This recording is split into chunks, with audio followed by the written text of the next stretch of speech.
Hi everyone. A couple weeks ago, I had my husband on the channel to do his, what did he do? I don't know. What did I do? All right, let's try again. Hi everyone. A couple weeks ago, I had my husband on the channel to do his readings of books I recommended to him in 2020. And a few of you said you wanted to know more about what he was reading and that he should come back again soon. So here he is. So he actually read a lot of books this January, more than usual, right? Yeah, a lot more. I usually don't get through 10 books in 1 month, so this was exciting for me. So you spoiled the punchline. I was going to ask you how many books you read. I read 10 books this month. Cool. All right. So we're just going to do your monthly wrap-up in this video, which you said you wanted to do. So yeah, I'm actually really excited because I'm usually on the other side, and I've always enjoyed seeing them and watching them. So I hope to entertain you today.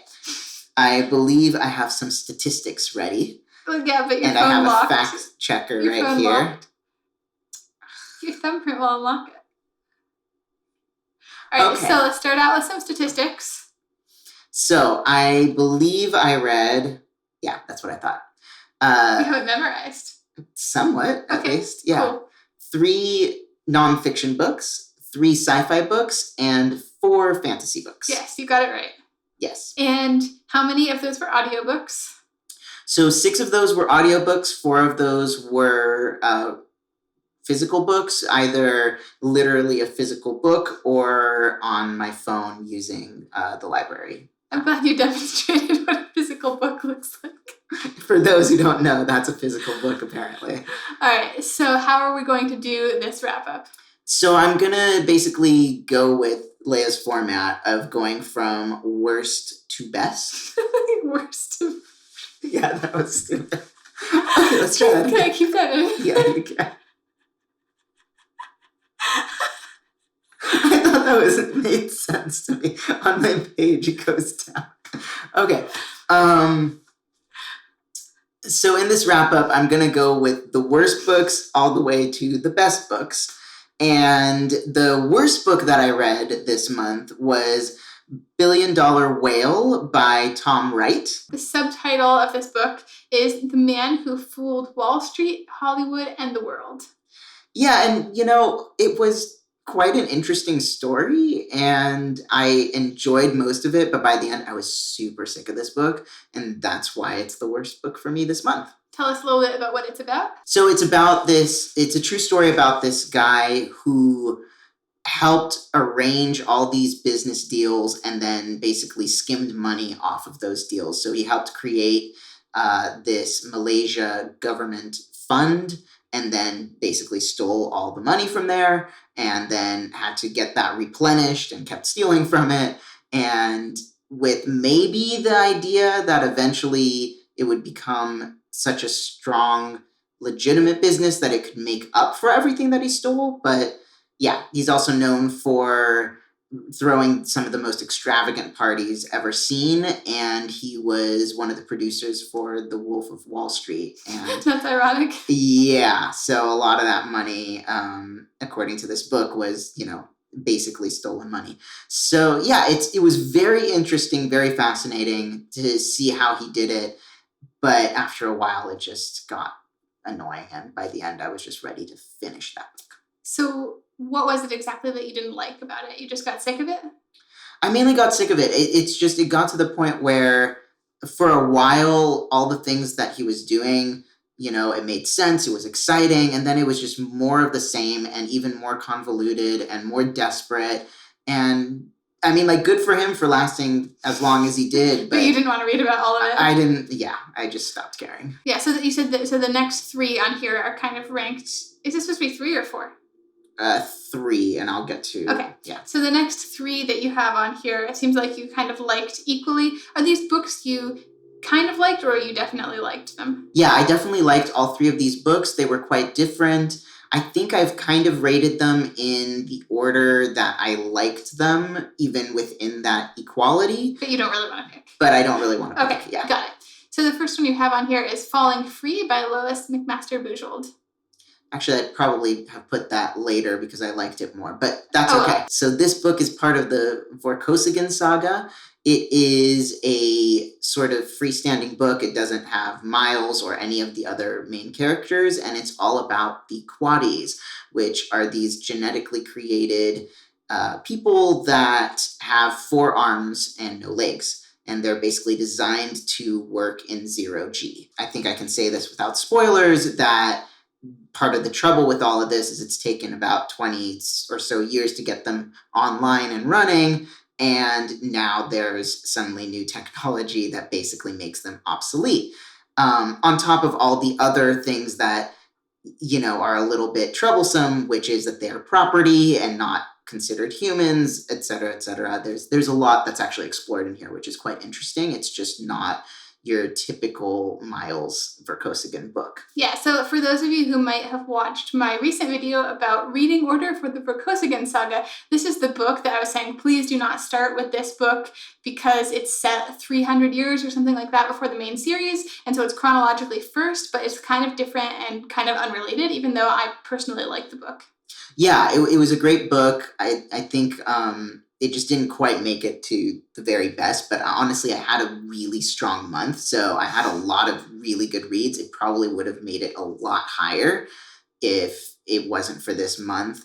I think that I definitely agree. Don't read this first. There's just no reason to. Like, if you read this first, would you want to read the rest of the series?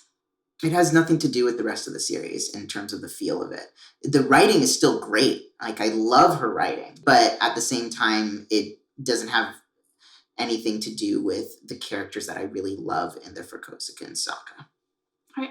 The next one we have on here is The Art of War by Sun Tzu.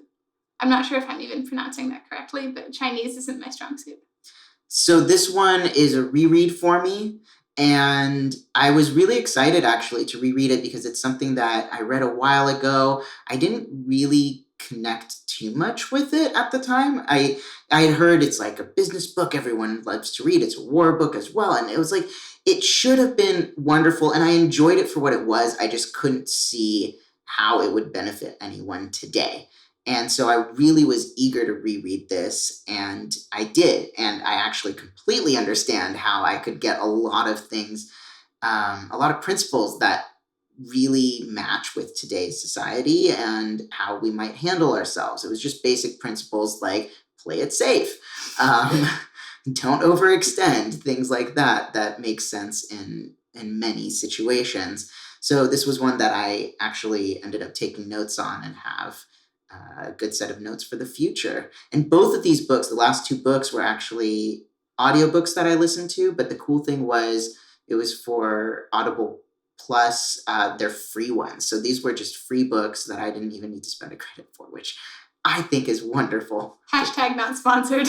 Yeah, totally not sponsored, but I'm loving it. Next, we have Wild Company, The Untold Story of Banana Republic by Mel Ziegler.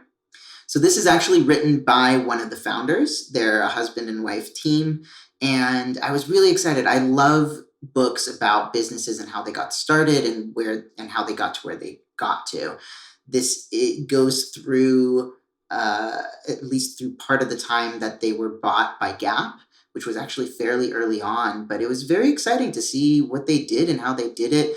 They are both creatives rather than necessarily business people or, clothing people for that matter. So they came from an artistic background and a writing background.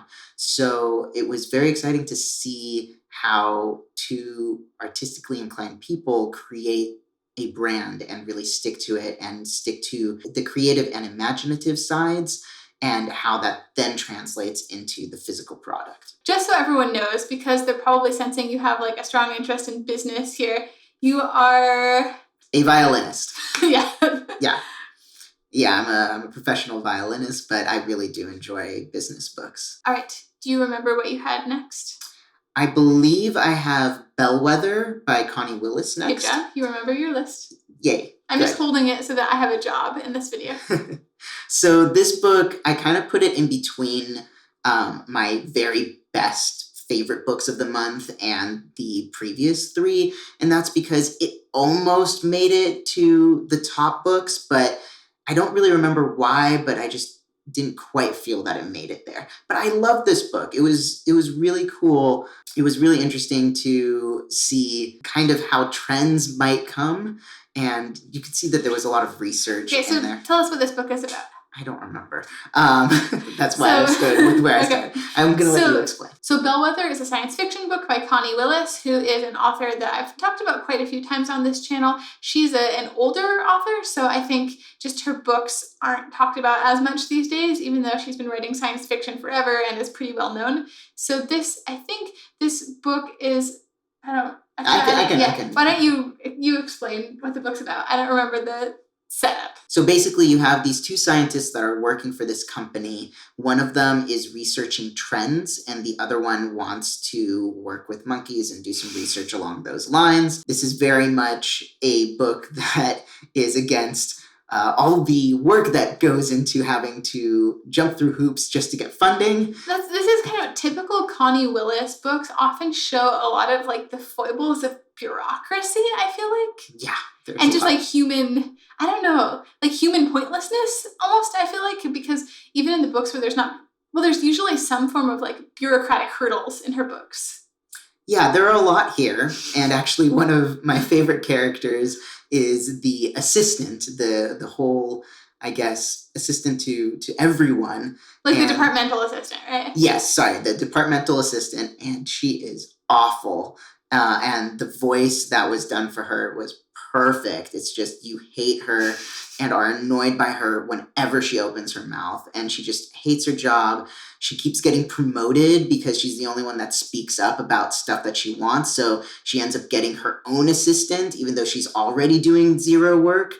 And basically, eventually, it has to do with these two scientists teaming up and combining their research and actually succeeding in figuring out a little bit about what works both in science as well as trends. Yeah, I think if I say the rest of what I wanted to say, it would totally end up in the spoiler section. So we can stop there. I think we'll stop there. Yeah, I don't think it's necessarily the best Connie Willis book, but it was really solid. I really enjoyed it. I'm definitely not giving it full justice in my description. That's okay. I think they get the idea. So now, before we get to what looks like your favorite books of the month, you mentioned as close best Throne of Jade by Naomi Novik, which is the second book in the Temeraire series. Yes, and I really love this book. I just finished it last night. I'm going to talk a little bit more about it later because I also read the first book in the Temeraire series, His Majesty's Dragon, this month as well. So I think it'll make sense to go from first to second. Okay, so now on to your favorite books of the month. We have Pocket Apocalypse by Seanan McGuire. Yes. Oh my God. I love the InCryptid series. I know I've personally mentioned this a couple of times already, and Leah, of course, has a ton. I really, really enjoyed this book. And by the way, I think the reason that I have so many books that are in my favorites this month is because I kept listening to Leah's advice on what books to read. So I picked So you all the should best too, ones. Because my husband says so. Yes, right? exactly. That's legit? Yes. Okay. So I love this book. You get to see it from the perspective of the brother again, just like in the third book. And he's with his girlfriend or fiance. Only she seems to know. Only she seems to know. And they have to go to her home country, or home continent, really, Australia. And they are fighting werewolves. But these are not your typical werewolves that we are used to hearing about. This is basically like the equivalent of really bad rabies.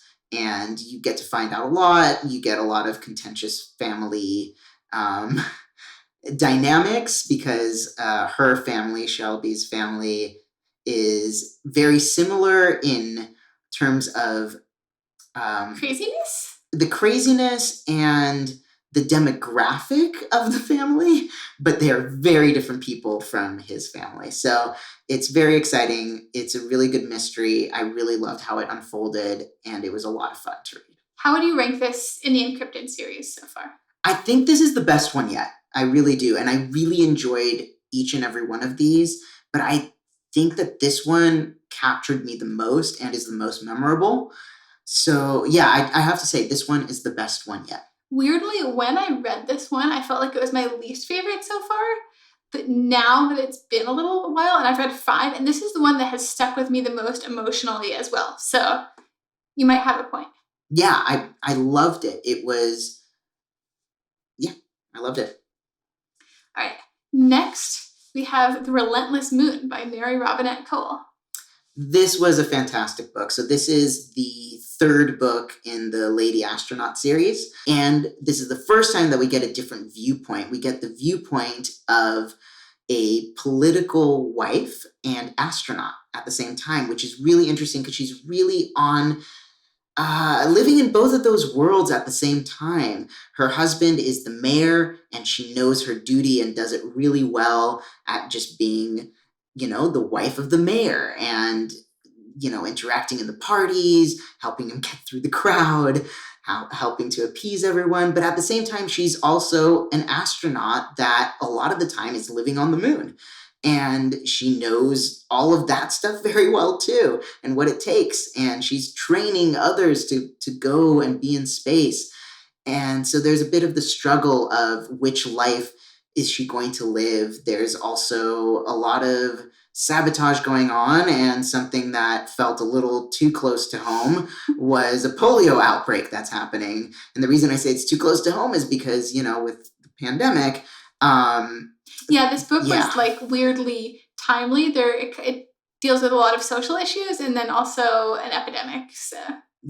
So this was very interesting to see. She finished the book before COVID-19 really hit us in the way that it has. So it was very interesting to see both parallels and differences. It's a very well-researched book, and I really enjoyed it. What do we have next? Next, we have His Majesty's Dragon by Naomi Novik. I could not put this book down. You really couldn't. I think you read it in like a day, and you never do that. So. Yeah, I loved this book so much. It really captured my imagination. As we've talked about before, I think I've mentioned it before. You mentioned this book. I think you were reading this book or had just finished it when we filmed with you last time. I think so. So it's basically like Master and Commander, but with dragons. And that was a summary that did not appeal to you, and I tried to get you to read it the first time. Oh yeah, I hated that. But it's really fun. Basically, just this guy's riding a dragon. There's a bunch of other dragons, and they get to do all sorts of fighting and getting to know the culture that she's created around this. In the background, England is fighting Bonaparte, but a lot of it is also just the interactions between the people in the dragons and society and the Navy, which the main character is originally from, and then he joins the Air Corps because he gets a dragon. I love this book. This was fantastic. I couldn't stop reading it. And honestly, I just finished last night, like I said, Throne of Jade. And it was wonderful also. In that one, we got to see how dragons were treated in China.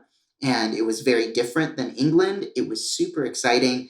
I really loved the book, but the only reason that it's not rating as high as the first one was just the villain was not quite the villain. I didn't like the reveal of the villain. It didn't feel earned in the best way or revealed in the best way. It kind of seemed to have been thrown in there at the end. And the first book also didn't have like a super strong villain, though. It was more just the first book feels kind of episodic to me, honestly. Yeah, but it was one of those things that feels like one of those fantastic first books in a series. Yeah. And you just never know where it's going to go from there. But it's the perfect book of this is the beginning of a series. It's also well encapsulated, but also gives you enough excitement for the next one. And the second book is, it's part of a series. It was a great story. It needed to have a villain. It had a villain. But the reveal at the end was both too abrupt and also just kind of too almost unbelievable to some extent. It almost went too far, and it could have been played out better throughout the book, even though you did get feelings that something was going wrong. But it just wasn't associated with the villain in the right way. It wasn't satisfying.